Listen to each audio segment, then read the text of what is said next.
sejahtera, selamat berjumpa kembali dalam podcast Kowesa Pemilu KPU Kabupaten Flores Timur bersama saya Sarti Puka. Teman pemilih, kita hari ini akan mendengarkan terkait subbagian teknis dan hukum. Kita akan langsung berjumpa bersama Kepala Subbagiannya, Bapak Mikael Lamablawa. Salam dan selamat berjumpa Pak Mike. Terima kasih, selamat pagi Bu Sarti. Bagaimana keadaan hari ini? Saat ini memang cuacanya agak hujan, mendung, tetapi kita memang tetap selalu dalam keadaan sehat fit ya? Dan sehat. Iya, semoga selalu sehat sehingga pekerjaan kita berjalan dengan baik dan lancar ya Pak. Siap, Iya. betul. Teman pemilih, pada hari ini juga kita akan mengetahui apa saja tugas dan fungsi dari subbagian teknis dan hukum pada KPU Kabupaten Flores Timur. Sebelum menyampaikan tugas dan fungsi, pertama-tama kita mempersilakan Pak Mike untuk memperkenalkan diri. Silakan Pak Mike. Baik, terima kasih Ibu Sarti. Hari ini, sebagaimana tindak lanjut terhadap keputusan pleno, di mana agar dukungan penyelenggaraan teknis pemilu juga menjadi bagian yang perlu juga diketahui oleh teman pemilih, maka seluruh subbagian di Sekretariat KPU Kabupaten Flores Timur ambil bagian dalam Kowesa Pemilu atau obrol pemilu dan pemilihan, dan tentu berharap teman pemilih di manapun berada situasinya dalam keadaan baik adanya. Mungkin itu yang pertama. Kemudian terkait dengan perkenalan tadi, nama saya Mikael Lamablawa, saat ini sebagai Kepala Subbagian Teknis Penyelenggaraan Pemilu dan Hukum, dan saya di subbagian teknis dibantu oleh beberapa staf, baik itu staf PNS maupun juga jabatan fungsional. Nah, teman pemilih dimanapun berada, saya sedikit menginformasikan terkait dengan pengenalan TUSI atau tugas dan fungsi pada subbagian teknis penyelenggaraan pemilu.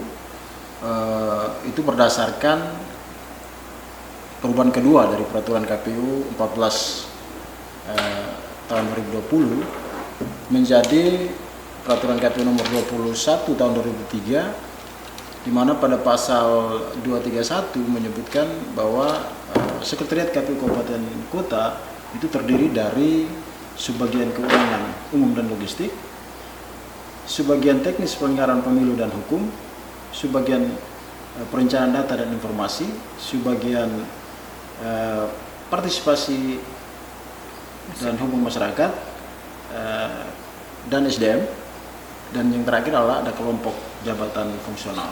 Jadi komposisi subbagian ini yang kemudian mensupport atau mendukung pelaksanaan tugas dari Komisioner KPU Kabupaten Flores Timur. Sebagaimana perubahan PKPU tadi, juga pada pasal 232 itu secara tegas mengatur mengenai tugas dan fungsi dari subbagian teknis penyelenggaraan pemilu dan hukum, yaitu yang pertama melakukan analisis dan penyiapan teknis penyelenggaraan pemilu dan pemilihan. Jadi teman pemilih dimanapun berada bisa ketahui bahwa seluruh tahapan penyelenggaraan teknis pemilu maupun pemilihan di pemilu tahun 2024 itu kita lalui dalam sejumlah tahapan, dan itu dipersiapkan teknis penyelenggaraannya oleh divisi dan didukung oleh sekretariat, khususnya pada subbagian teknis penyelenggaraan pemilu dan hukum. Tusi yang kedua yaitu terkait dengan koordinasi dan penyusunan rancangan keputusan dan surat perjanjian. Jadi di tusi yang kedua ini seluruh produk hukum yang berkaitan dengan tahapan pemilu itu disiapkan oleh sebagian teknis penyelenggaraan pemilu dan hukum. Kemudian yang ketiga, dokumentasi informasi hukum di lingkungan KPU Kabupaten. Itu di mana seluruh dokumentasi informasi hukum tersebut kemudian dikelola dengan baik sehingga mudah diakses, mudah diketahui oleh teman pemilih, oleh publik. Dan saat ini informasi tersebut sudah tersedia website yang disebut dengan jaringan dokumentasi informasi hukum atau biasa disingkat dengan JDIH KPU. Mungkin nanti Ibu Sarti bisa menambahkan semacam tulisannya itu sehingga nanti teman pemilih dimanapun bisa mengakses, khususnya JDIH KPU Kabupaten Flores Timur.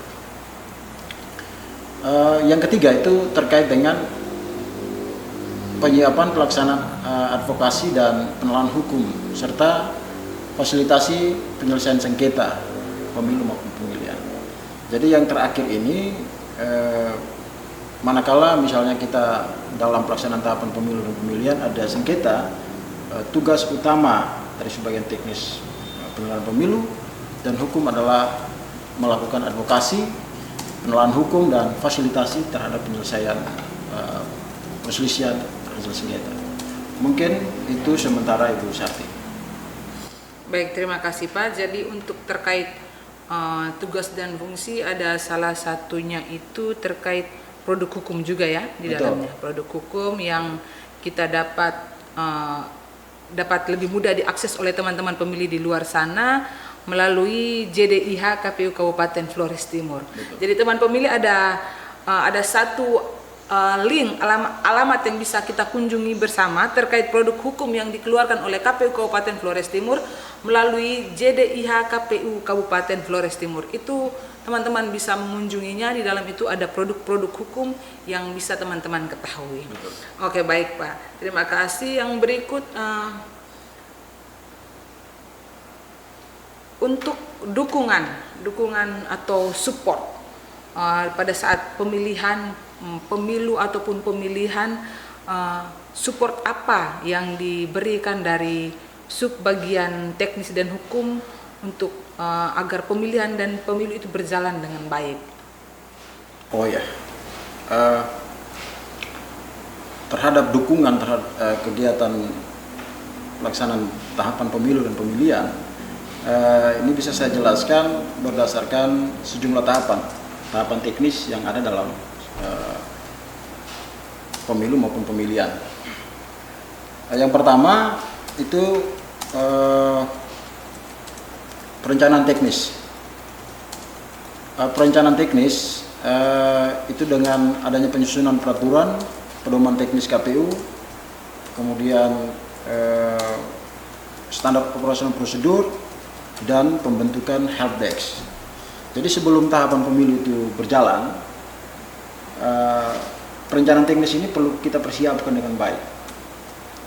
Nah, setelah semua persiapan itu dilakukan selesai, maka kita sudah siap dengan penyelenggaraan tahapan yang pertama untuk support sebagian teknis, yaitu pelaksanaan pendaftaran, verifikasi dan penetapan peserta pemilu. Untuk fasilitasi pendaftaran ini itu dilakukan oleh KPU RI untuk pemilu. Ya, rezim pemilu pendaftaran itu dilakukan oleh KPU untuk pendaftaran partai politik ya. Jadi pendaftaran partai politik itu kemudian setelah dilakukan pendaftaran dilanjutkan dengan verifikasi oleh KPU Kabupaten. Jadi informasi yang tadi hasil keputusan KPU RI kemudian diturunkan ke KPU Kabupaten melalui aplikasi yang kita gunakan sebagai alat bantu ya. Kita di rezim pemilu dan pemilihan 2024 kemarin seluruh tahapan itu kemudian dilengkapi dengan alat bantu dan untuk memfasilitasi membantu kita dalam proses verifikasi dan penetapan peserta pemilu itu kita mempersiapkan operator, admin untuk mengoperasikan SIPOL atau istilahnya Sistem Informasi Partai Politik. Nah, pelaksanaan verifikasi partai politik ini dilakukan dalam 2 tahap. Yang pertama verifikasi administrasi, dan kalau kemudian proses itu telah dilaksanakan, maka dilanjutkan dengan verifikasi faktual. Jadi mungkin kemarin kita bisa flashback kembali ya Ibu Sarti. Verifikasi faktual itu ada verifikasi faktual kepengurusan, dan juga ada verifikasi faktual keanggotaan. Nah, itu proses mekanisme yang harus kita jalankan. Dari pelaksanaan kegiatan itu yang kemudian kita hasilkan BA atau keputusan tentang penetapan partai politik tingkat Kabupaten Flores Timur sebagai peserta pemilu di tahun 2024. Berdasarkan keputusan, berdasarkan BA penetapan tadi, kemudian kita ajukan kembali ke KPU RI, dan oleh KPU RI secara nasional ditetapkan 18 partai politik nasional dan 6 partai politik Aceh, sehingga total dari seluruh peserta pemilu, partai politik peserta pemilu tahun 2024 sejumlah 24 partai politik. Setelah fasilitasi terhadap pelaksanaan verifikasi, maka dilanjutkan dengan tahapan mempersiapkan arena atau yang lazim kita sebut sebagai persiapan daerah pemilihan dan alokasi kursi. Jadi di tahapan yang pertama tadi kita siapkan peserta pemilunya, tahapan yang keduanya kita mulai siapkan arenanya. Kita siapkan dapil daerah pemilihan ya Pak. Daerah pemilihan. Kita siapkan daerah pemilihan dan juga alokasi kursi. Sebagaimana kita ketahui, teman pemilih, di Flores Timur ini ada 7 dapil. 7 dapil dengan alokasi kursinya 30 kursi untuk anggota dewan Kabupaten Flores Timur. Pada dapil 1 dialokasikan 4 kursi yang meliputi satu kecamatan Larantuka. Larantuka saja. Iya, satu kecamatan Larantuka. Untuk dapil 2 meliputi 3 kecamatan, itu dialokasikan 4 kursi, terdiri dari kecamatan Ilimandiri, Lewalema, dan Tanjung Bunga. Kemudian untuk dapil 3 dialokasikan 4 kursi juga, masing-masing kecamatan Watan Ulumado, Adonara Barat, dan kecamatan Adonara Tengah. Untuk dapil 4 dialokasikan 5 kursi, terdiri dari kecamatan Adonara, kecamatan Klubagolit, dan kecamatan Mutiama. Di dapil 5 ada 2 kecamatan, kecamatan Arnar Timur dan kecamatan Ileboleng, juga dialokasikan 5 kursi. 5 kursi. Sementara untuk dapil 6 itu seluruh daratan Solor menjadi dapil 6, Solor Timur, Solor Barat, dan Solor Selatan dialokasikan 4 kursi. Dan yang terakhir di dapil 7 kecamatan Demung Titihena, Ilebura, dan Bulanggitaan itu juga dialokasikan 4 kursi. Sehingga total dari kursi yang tadi sejumlah 30 kursi yang diperebutkan dalam 7 dapil ini. Kita memfasilitasi pelaksanaan uji publik terhadap alokasi kursi dan daerah pemilihan ini menggunakan aplikasi Sidakam. Nah, support sebagian teknis itu adalah mempersiapkan SDM untuk mengelola aplikasi yang namanya Sistem Informasi dan Daerah Pemilihan. Jadi setiap tahapan itu kemudian kita persiapkan SDM-nya untuk mendukung pelaksanaan tahapan pemilu maupun pemilihan. Nah, setelah arenanya dipersiapkan, kita lanjutkan ke fasilitasi pencalonan. Jadi setelah kursi dan dapilnya sudah tersedia, mulailah kemudian peserta pemilu mengajukan calon-calon atau figur-figur yang dipersiapkan untuk menjadi pemimpin kita. Jadi misalnya tadi kita ambil contoh di pemilu, untuk fasilitasi pencalonan itu kita secara nasional 18 partai, tetapi di tingkat Kabupaten Flores Timur kita hanya 15 partai. Kita hanya 15 partai yang lolos di tingkat Kabupaten Flores Timur, dan sebagaimana yang kita ketahui kemarin, total DCT kita itu sebelum DCT ada DCS. DCS itu sejumlah 364 ya. Iya. 364.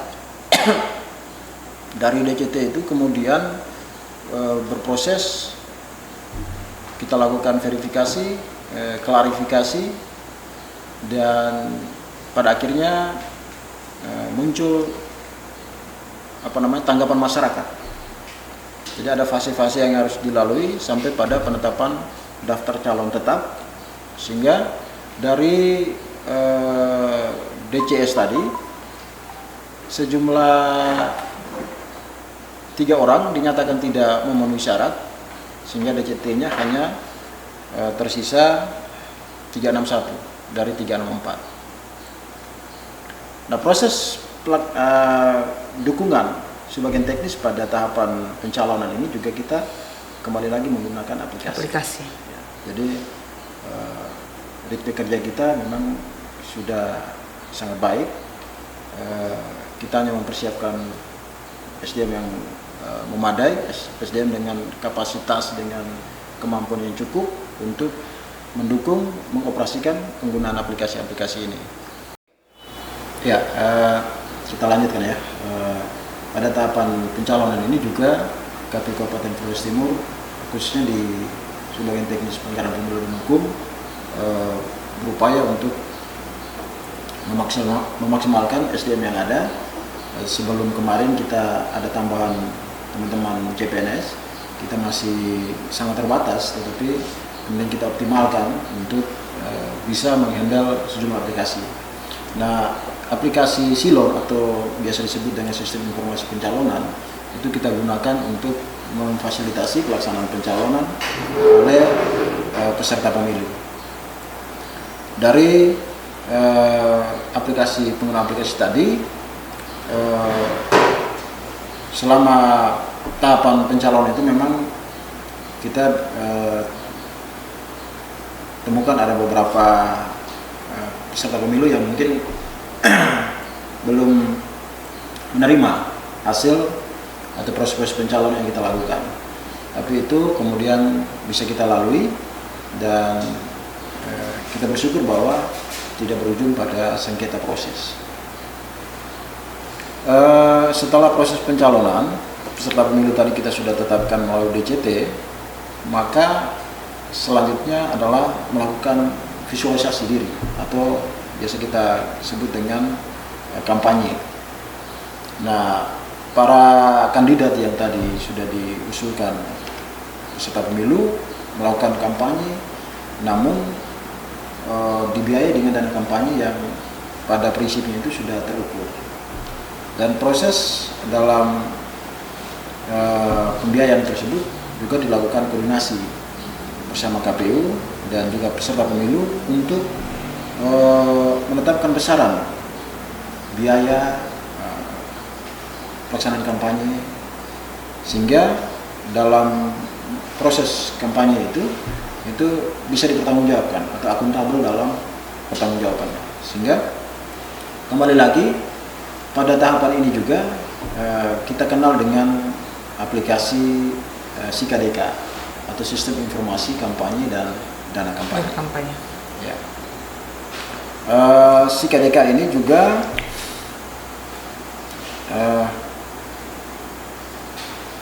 berujung pada audit oleh kantor akuntan publik. Jadi setelah semua kampanye dilakukan, setelah semua besaran anggaran itu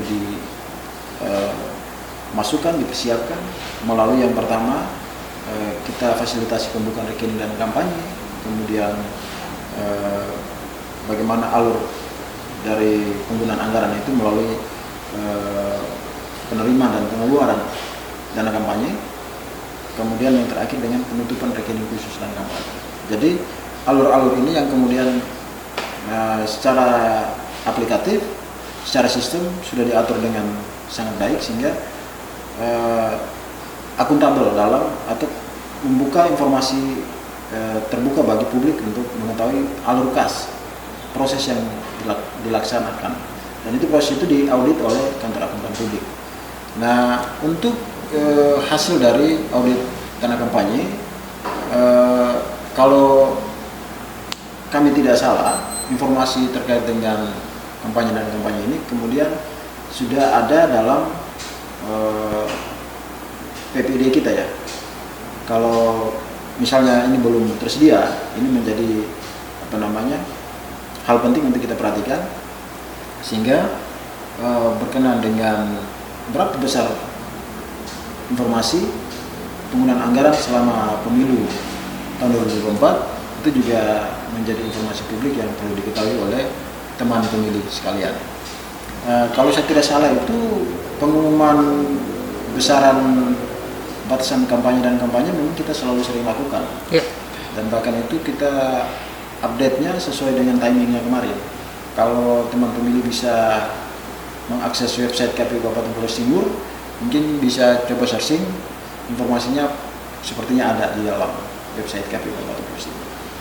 Nah, setelah melakukan aktualisasi diri atau istilahnya kampanye untuk mendapat simpati dari masyarakat, jalur terakhir adalah proses pemungutan dan penghitungan suara. Ya. Pemungutan dan penghitungan suara itu lagi-lagi KPU sudah memfasilitasi dalam aplikasi yang disebut dengan Sirekap atau Sistem Informasi Rekapitulasi. Nah, Sirekap ini KPU Kabupaten Flores Timur kita dengan sungguh-sungguh sekretariat maupun komisioner memberikan bimbingan teknis, kepada teman-teman ETOK. Kalau kita lihat kemarin Sirekap ini penggunanya itu adalah teman-teman KPPS, Sirekap mobile, Sirekap web itu ada di tingkat PPK, panitia pemilihan kecamatan, dan di tingkat kabupaten itu kita juga menggunakan Sirekap web. Sehingga SDM yang kita siapkan, sumber daya manusia yang perlu kita siapkan, kita support untuk tahapan pemungutan penghitungan suara itu juga betul-betul kita persiapkan. Kita di tingkat kabupaten diminta langsung oleh KPU RI, dan kita juga dengan sejumlah instrumen, baik itu formal maupun informal ya. Kemarin itu kalau kita lihat dalam aktivitas kita, ada kegiatan non formal yang kita lakukan, baik itu melalui media daring maupun kita langsung. Itu sebagai bagian dari upaya untuk memastikan teman-teman penyelenggara tingkat ETOK dapat menggunakan aplikasi memfasilitasi pelaksanaan pemilu di hari H pemilu 2024 kemarin. Jadi dari seluruh tahapan teknis pemilu itu SDM sebagai dukungan terhadap tahapan pemilu itu menjadi penting untuk sebagian teknis penyelenggaraan pemilu dan hukum menyiapkan seluruhnya itu dengan baik, sehingga proses pelaksanaan pemilu tidak hanya mengejar tahapan itu sesuai dengan jadwalnya, tetapi juga berkualitas dalam konteks penyelenggaraan pemilu. Mungkin itu. Oke, baik. Jadi semua tahapan yang dilaksanakan itu dia punya aplikasi sendiri ya Pak ya? Benar sekali. Luar biasa ya. Jadi ketika tahapan pencalonan aplikasinya sendiri, dana kampanye aplikasinya sendiri, perhitungan suara juga aplikasinya sendiri ya Pak. Betul. Jadi semuanya dengan posisi sudah aplikasi, tidak manual lagi. Jadi Tidak semua manual. sudah tersistem dalam aplikasi. Saya tambahkan sedikit. Oke. Yang saya sampaikan ini berkenaan dengan hal-hal tahapan teknis. Tapi hal-hal di luar tahapan teknis juga, misalnya logistik dan seterusnya, misalnya rekrutmen MT-Etol, itu juga kegiatan-kegiatan yang juga dibantu, disupport dengan SDM dan aplikatif juga. Iya. Jadi kalau di logistik itu kita kenal dengan silog ya. Silog. Ada silog. Ya. Kalau di farmasi itu misalnya kita rekrutmen kemarin itu ada namanya Siatbah. Iya. Jadi semuanya itu sudah memang basisnya Aplikasi. aplikasi. Iya, baik. Mempermudah ya Pak ya sebenarnya aplikasi Betul. itu. Sangat-sangat membantu. Intinya kita di posisi jaringan yang bagus. Ya. Itu harus didukung dengan jaringan. Jaringan juga harus dipersiapkan dengan baik. Oke, baik Pak. Selanjutnya untuk subbagian take home sendiri, di situ kan ada istilahnya ada perselisihan ya, sengketa. Ya. Dukungan dari subbagian take home sendiri seperti apa ketika ada perselisihan hasil dalam Ya. pemilihan? Teman pemilih mungkin juga belum lupa ya, kita kemarin kalau di pemilu kita tidak ada sengketa, namun di pemilihan kepala daerah kita akhirnya diajukan PHP perselisihan hasil sengketa oleh salah satu pasangan calon yang kalah, dan proses untuk menghadapi PHP itu menjadi tugas utama dari sebagian teknis penyelenggaraan pemilu dan hukum, sebagaimana yang tadi sudah saya sampaikan di awal, Ya. TUSI sebagaimana peraturan KPU. Nah, apa saja yang kami lakukan untuk mendukung PHP ini? Kemarin, ini lebih banyak kita cerita bahwa proses untuk menghadapi PHP kita awali dengan pelaksanaan pendokumentasian. Jadi pelaksanaan pendokumentasian itu kita mulai melakukan rapat koordinasi, kita mulai kunjung visitasi ke teman-teman PPK dan PPS untuk mendapatkan informasi, materi, mendapatkan foto dan video, mendapatkan insight ya, semacam pandangan pemikiran dari pemilih yang kemarin di wilayah erupsi. Jadi sengketa ini berkenaan dengan dua wilayah Erupsi, ya. yang kemarin terdampak erupsi Gunung Wotobo. Jadi ada kecamatan Libura dan Wulanggita yang kemudian jadi lokus gugatan kita kemarin, dan kita perlu mendapat pandangan dari masyarakat yang kemarin. Nah, itu kita sebelum kita melakukan PHP ke MK, proses itu pendokumentasian, kemudian berujung dengan kronologi. Kita siapkan kronologi. Setelah dokumentasi dari kita terima, kita mulai menyusun kronologi kejadiannya. Sehingga dari seluruh instrumen itulah yang kemudian kita siapkan untuk melakukan jawaban terhadap setiap dalil atau setiap gugatan yang diajukan oleh pasangan calon. Nah, tahapan selanjutnya adalah kita memutuskan untuk menentukan kuasa hukum. Dan sebelum ke kuasa hukum kemarin kita juga intens berkoordinasi dengan KPURI untuk memastikan apakah kita boleh menggunakan kuasa hukum atau tidak. Jadi mekanisme ini yang kemarin baik oleh pimpinan kita, ibu komisioner, dan juga dukungan teknis administratif oleh sebagian teknis, kita berupaya semaksimal mungkin sehingga koordinasinya berjalan baik, kemudian seleksi kuasa hukumnya juga berjalan baik, dan pada akhirnya kita bersama dengan kuasa hukum menyusun yang namanya jawaban termohon. Kita bersyukur bahwa mekanisme yang kita lalui tadi, prosesnya sudah panjang yang kita lalui sebelumnya itu sudah kita lakukan dengan baik, dokumentasi, foto, video, resigning, pendapat-pendapat dari pelaku-pelaku yang terdampak, itu semua kemudian sangat-sangat dibuatkan kronologi dengan baik. Kita siapkan dengan baik, kronologi dengan baik, sehingga akhirnya kita bersyukur setelah dengan jawaban termohon kita itu kita siapkan dengan baik, kita kemudian pada putusan MK yang terakhir kita dinyatakan kita menang, istilahnya kita menang, kita dikabulkan apa yang kita mau, kita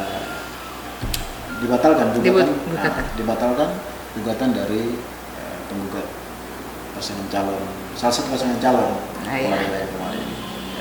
Jadi memang kalau kita mau lihat dukungan teknis dari sebagian itu memang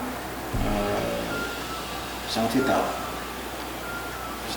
Kita mampu koordinir teman-teman, kita siapkan semua dengan baik sehingga mampu kita mempersiapkan jawaban termohon dengan baik, dan kita juga mendapat hasil akhir dengan keputusan yang baik. Jadi saya pikir terhadap dukungan teknis ini memang lagi-lagi selain jumlah SDM, juga kapasitas SDM juga harus kita persiapkan. Dukungan teknis kan sangat diperlukan ya, dan itu butuh dukungan juga dari SDM ya Pak ya. Betul. Sumber daya manusia kita yang ada luar biasa. Jadi semuanya disusun dengan baik, berjalan dengan baik sehingga proses sengketa itu juga mendapatkan hasil yang baik juga. Ya luar biasa ya. Jadi perjalanan ini luar biasa. Itu untuk pilkada kemarin ya Pak ya. Saya melihatnya bahwa mekanisme yang kita lalui kemarin ternyata tidak begitu saja berlalu, tetapi kemudian juga dilihat oleh hierarki kita KPU, dan kita harus mengakui bahwa kerja cerdas, kerja tepat sasaran kita yang kemarin diakui melalui kita meraih penghargaan dari KPU sebagai kabupaten dengan kategori wilayah sedang, satker sedang, kita satker kategori kecamatan besar, mampu mengelola pemilihan, mampu mengelola pilkada kemarin dalam situasi bencana dan sukses. Dan akhirnya kita diberikan penghargaan dari KPU RI ya Pak ya, luar biasa. Bukan main-main itu Pak, penghargaan dari KPU RI. Iya. Oke Pak, dari tadi kita bercerita lebih banyak dalam proses tahapan. Ya. Untuk sekarang ini kan kita di masa non tahapan ini. Kira-kira aktivitas dari subbagian teknis dan hukum sendiri seperti apa di non tahapan ini? Iya. Ya, jadi ini baik Ibu Sati terhadap aktivitas pasca pemilu di tahun 2025 ini kita ada terima surat dari KPU. Surat yang pertama itu terkait dengan penilaian mandiri maturitas SPIP, sistem pengendalian internal pemerintah. Jadi surat tersebut kemudian kita tindak lanjuti dalam laporan SPIP setiap bulan, itu berkaitan dengan kartu kendali kepegawaian, uang negara dan hibah, kartu kendali pengadaan barang dan jasa, kartu kendali persediaan dan aset, kartu kendali kelengkapan administrasi pengelolaan dana hibah, kartu kendali matris tindak lanjut, dan kartu kendali logistik. Dan yang terakhir itu ada kartu kendali evaluasi kinerja. Jadi bagaimana kita menilai sistem pengendalian internal di satker kita, itu kita secara objektif memberikan penilaian, dan setiap bulan kita melakukan pelaporan SPIP yang syukurlah ya sampai sekarang ini kita masih tetap di dalam kategori yang baik. Pelaporan SPIP kita selalu tepat waktu, dan selama pelaksanaan pelaporan ini juga dukungan dari teman-teman dari sebagian yang lain juga sangat baik, koordinasi berjalan dengan sangat baik, sehingga pelaporan-pelaporan kita selalu tepat waktu. Dan yang kedua yaitu kita tindak lanjut terhadap surat KPU nomor 1109. di mana di surat tersebut meminta kita untuk melakukan pendokumentasian tahapan teknis. Jadi semua tahapan teknis yang tadi kita uraikan itu kemudian kita buat dalam bentuk laporan. Kita siapkan laporan tahapan pemilihan, kemudian juga kemarin diminta untuk kita lakukan kajian teknis. Jadi ada timeline yang sudah disiapkan oleh KPU RI dalam surat 1109, dokumentasi tahapan pemilu dari bulan berapa sampai bulan berapa, dan itu kita sudah tindak-lanjuti. Kemudian kajian teknis pun kita sudah lakukan. Terhadap kajian teknis ini memang kemarin kita merasa penting untuk mengkaji ulang terkait dengan proses pelaksanaan pencalonan yang tadi sempat kita stressing sedikit. Di pencalon itu memang ada beberapa partai yang memang kurang puas dengan hasil pencalonan, namun karena kemudian itu tidak berlanjut sebagai sengketa proses, sehingga peristiwa itu kemudian kita angkat menjadi satu kajian, kita angkat dalam kajian teknis, dan ini tentu kita sudah muat di dalam tulisan kajian itu, berharap hasil dari kajian itu menjadi rujukan untuk melakukan perbaikan terhadap ketentuan-ketentuan yang mengatur terkait dengan pelaksanaan teknis pencalonan. Kemarin kajian teknis kita yang pertama terkait dengan tahapan pencalonan, dan yang kedua berkenaan dengan penggunaan aplikasi Sirekap, di mana hasil kajian itu kita temukan bahwa memang masih terdapat tidak kompatibelnya aplikasi tersebut dengan perangkat media yang teman-teman miliki, sehingga kedepannya mungkin terhadap temuan kajian teknis itu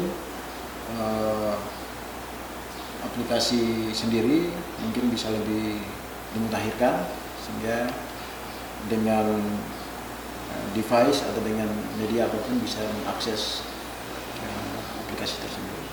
Jadi selain kita lakukan kajian teknis, juga kita lakukan koordinasi bersama dengan pimpinan partai politik. Kita ingin mendapatkan insight dari pimpinan partai politik berkenaan dengan catatan-catatan mereka terhadap seluruh tahapan teknis pemilu, dan kemarin juga dalam kajian teknis kami sudah siapkan dalam bagian khusus untuk menyampaikan apa saja catatan-catatan dari pimpinan partai politik tersebut. Kemudian dalam surat yang sama tersebut juga ada kegiatan update terhadap pergantian antar waktu. Update terhadap PAW ini melalui aplikasi yang namanya Sistem Informasi Pergantian Antar Waktu atau disingkat dengan SIM PAW. Ya, jadi SIM PAW terus kita lakukan pemantauan sampai dengan saat ini. Anggota Dewan kita DPRD Kabupaten Flores Timur yang sejumlah 30 orang tadi memang belum ada yang mungkin situasinya semuanya masih dalam keadaan yang baik, sehingga hasil akhirnya SIM PAW kita masih tetap sama, belum ada atau belum terjadi pergantian antar waktu calon atau anggota Dewan Perwakilan Rakyat kita di Kabupaten Flores Timur.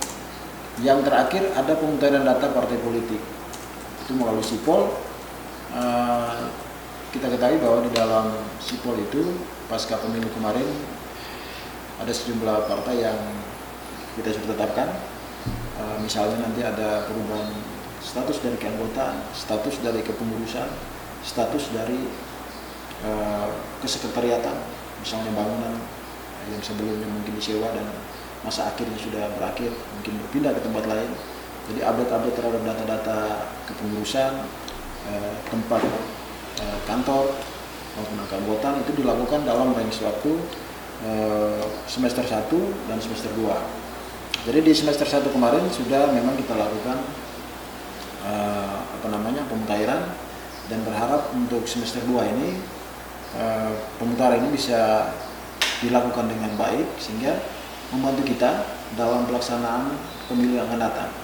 Pemilu yang akan datang tentu kita sudah punya basic data, informasi yang betul-betul mutakhir, sehingga memudahkan kita dalam pelaksanaan tahapan verifikasi peserta pemilu yang akan datang di pemilu 2029. Mungkin itu untuk aktivitas kita di non tahapan. Oke, baik. Tahun 2025. Baik, jadi aktivitas di non tahapan juga banyak ya Pak. Ya, jadi masyarakat di luar sana melihat mungkin tidak ada pemilu jadi tidak ada kerjaan, tapi ternyata di non tahapan juga kita punya tugas yang harus kita selesaikan ya. Jadi mestinya begini, ini kerja kelembagaan kita, tetapi sebetulnya yang bekerja ini adalah juga aparatur sipil negara. Ya. Tuntutan terhadap sebagai profil sebagai ASN ini juga cukup banyak. Misalnya kita mengupdate kepegawaian kita dan seterusnya, meminta untuk kita buatkan laporan dan seterusnya. Jadi hal-hal selain tupoksi dalam tahapan, tupoksi dalam sebagian, tetapi profil sebagai ASN juga punya tuntutan tersendiri. Iya, kan tetap melekat. Jadi punya tuntutan dan kerjaan sebagai ASN itu apa ya Pak ya? Ya. Jadi ada dokumen-dokumen lain yang juga perlu kita persiapkan, kita lengkapi, dan itu juga menambah aktivitas kita ya, Kita punya kesibukan memang ya, kalau mau dibilang jujur ya, memang kita sibuk. Pasca pemilu pun kita masih sibuk. Oke. Luar biasa. Bahkan yang terakhir pendokumentasian tahapan pemilu itu kita juga dituntut untuk melakukan pendokumentasian terhadap seluruh hasil pemilu. Jadi kemarin kita terhadap dokumen C salinan yang hasil pemilu di dropping balik dari TPS itu kemudian kita perlu melakukan pendokumentasian dan nanti akan kita sampaikan ke kearsipan daerah, karena di kearsipan daerah menjadi ujung dari pertanggungjawaban kita terhadap pengelolaan administrasi publik ini. Mungkin itu. Oke, baik, terima kasih Pak. Jadi banyak ya tugas dan fungsi baik di masa tahapan maupun non tahapan dari subbagian teknis penyelenggaraan pemilu dan hukum. Siap. Teman pemilih, kita dapat mengetahui produk-produk hukum atau apa saja mengenai KPU Kabupaten Flores Timur, bisa kunjungi website JDIH KPU Kabupaten Flores Timur untuk mengetahui produk hukum dari KPU Kabupaten Flores Timur sendiri. Ada juga Facebooknya JDIH KPU Kabupaten Flores Timur dan Instagramnya JDIH KPU Flotim. Oke, sudah banyak yang disampaikan oleh Kasubag Teknis Penyelenggaraan dan Hukum. Sebelum kita akhiri kuesa kita pada hari ini, mungkin ada pesan inspiratif dari Pak Maik sendiri kepada teman pemilih. Oke, baik Ibu Sarti, pesan terakhir saya bahwa teman pemilih dimanapun berada tetap selalu mengawal hasil pemilu yang sudah sama-sama kita laksanakan. Pemimpin kita sudah ada, mari kita sama-sama kawal, karena partisipasi dalam pemilu adalah aspek kritis untuk memastikan proses demokrasi berjalan dengan baik dan mewakili keinginan sebagian kehendak dari sahabat pemilih sekalian atau masyarakat pada umumnya. Nah, hal ini berarti partisipasi masyarakat bukan hanya hak, tetapi juga tanggung jawab dalam membangun dan menjaga demokrasi yang kuat. Mungkin itu Ibu Sarti. Luar biasa pesan inspiratifnya, tanggung jawab dalam membangun dan menjaga demokrasi yang kuat. Terima kasih Pak Maik untuk perjumpaan kita pada hari ini, telah menyampaikan tugas dan fungsi dari subbagian teknis penyelenggaraan pemilu dan hukum. Terima kasih teman pemilih telah menyaksikan kami pada hari ini. Kita akan berjumpa kembali dalam podcast Kuesa Pemilu KPU Kabupaten Flores Timur. Salam KPU melayani. Terima kasih.